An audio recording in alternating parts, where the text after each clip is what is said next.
So Dune Awakening is an upcoming survival MMO, and a pretty big part of a majority of the MMOs are dungeons. And Dune Awakening is going to be no different. It is going to have a ton of different dungeons at every point throughout the game that are actually going to be really important for specific endgame materials and components. But Dune Awakening's dungeons are actually going to be quite a bit different than a lot of the dungeons you may be familiar with if you're playing something like World of Warcraft or a lot of the more theme park MMO dungeons. And the dungeons of Dune Awakening are actually going to play a handful of different roles. And first off, they're going to be going by a bit of a different names because the developers have talked about them and called them different things. The main things they're being called are Desert Imperial Testing Stations, or they've also been called Ecology Labs. Now, these are basically like laboratories or testing stations all over the planet of Arrakis that were originally just used to test different things or seed life and try to kind of terraform the planet, but since they've been taken over by bunches of different factions, even though a lot of them are still filled with the original plants or different things that they were experimenting with within these labs. And that's actually one of the first roles of these dungeons, that they give you a very big environmental departure from the overarching planet of Arrakis that, at least at the start of the game, is primarily going to be desert. Even though they've designed a bunch of areas that are kind of different, it's still going to be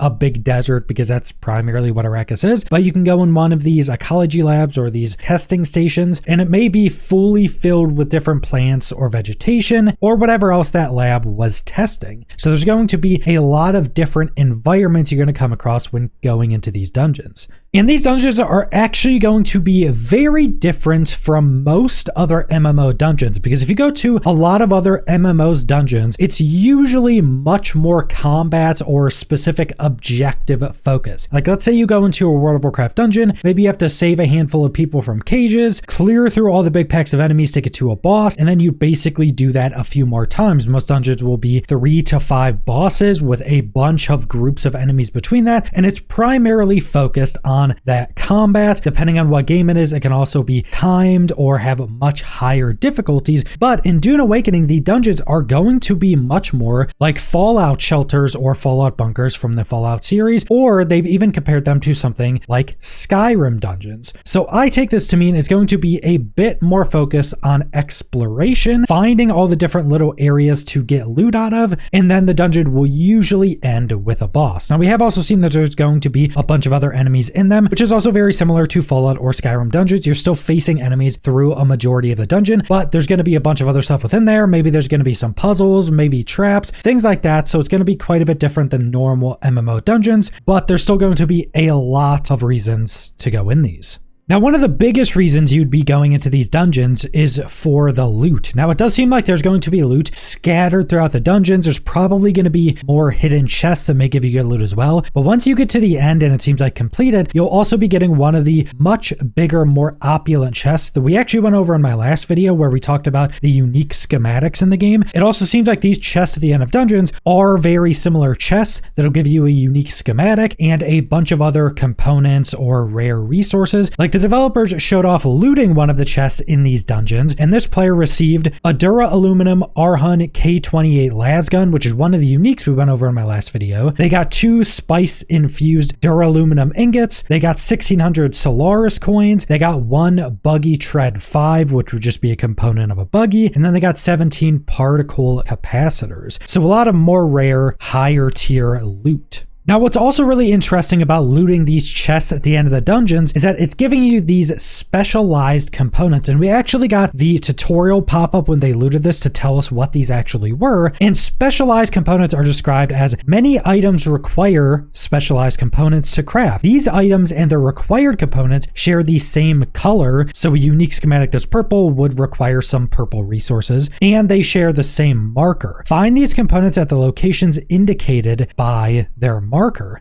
So not only are you finding these unique or more rare schematics, but you're also finding some of these specialized components you need to craft these higher tier or more unique items, and they will have these different symbols on them that tell you where you have to go to try to find these. So dungeons are also going to be a pretty good way to find a lot of these more rare, more specialized components. Now, on top of all of this, it seems that different areas within Dune Awakening, specifically things that would be considered points of interest, will have higher rates of dropping certain items for certain pieces of crafting items. And specifically, dungeons will have higher rates of vehicle components. Now, we did go over the items from this chest in this dungeon. They got a weapon schematic and then some other items that are also used for the weapon schematic, but they did also get a vehicle tread, and it seems like a lot of those resources will also be able to be used in crafting some more rare vehicle schematics. And that's seemingly how all of the different content in the game is going to work. One piece of content will have high rates of dropping this specific resource, and a different piece of content will have higher rates of dropping something else. Now, that doesn't mean you have to go into that content if you don't like it to farm those specific items, because Dune Awakening will allow you to just fully trade items, and there will be a player market or a player auction house that everybody can go to and freely trade and buy and sell to other players. So if you really like doing dungeons, you'll be getting tons of vehicle components and different modules. You'll be able to go sell those to other players and then use what you got from that to then go buy other items from other points of interest that you may not like to run as much. So if you're looking for, say, more weapon components, you can just buy it from another player. And I do really like this. As I mentioned in my last video where we went over the unique schematics, where you're going to be crafting all these higher tier unique items, whether it be weapons or items to harvest more efficiently or pieces for different vehicles, all of those schematics had a handful of different resources or components they need to craft that item. And most of the schematics we actually looked at all had a bunch of different items, meaning there's going to be tons of different resources and components within Dune Awakening that are all going to be used for very different things. You're going to need some very specific components for very specific schematics. This means that anything you decide to go and farm has a higher chance of actually being valuable, because I'm sure a lot of us who've played MMOs have played some MMOs that don't have many resources, so it feels like everybody's just farming the same handful of resources, and the economy generally dies out pretty quickly unless new components or resources are added in frequently. Having such a wide swath of different items means the economy is generally going to stay much more healthy, and this is also going to allow people who like farming a piece of content or who are efficient at farming that have a much higher chance of making a lot more currency or resources from focusing on a specific thing. And that's just kind of the basis of the dungeon system, but once you get into the deep desert, it can actually get a lot more crazy because the deep desert gets wiped away every week. It basically gets reset, and that means that all of the dungeons within the deep desert can also change on a weekly basis. It doesn't mean they always will, but at least some of the dungeons are going to change every week, and because there are unique schematics and other specialized components in all of these specific dungeons, that means you could find a really good dungeon you want to run in the deep desert that week, and you just want to farm it over and over to constantly get these unique schematics, because remember, you're only able to craft unique schematics one time, but you want to keep farming this dungeon to get all of these unique items. And then once the deep desert is reset with the next week, that dungeon could be filled in, and that dungeon could be inaccessible for potentially weeks or potentially even like a month or two. So let's say you farm that dungeon a ton and everybody else who had those schematics used them all up. You're the only one that has, say, this rare weapon schematic for potentially weeks down the road. You could save those up and just sell them at a massive markup, because nobody else will really be able to obtain those more specialized items until that dungeon is able to be accessed again, which could be a few weeks down the road. So the dungeons of Dune Awakening being set up like this, having kind of their own unique loot in them, is going to be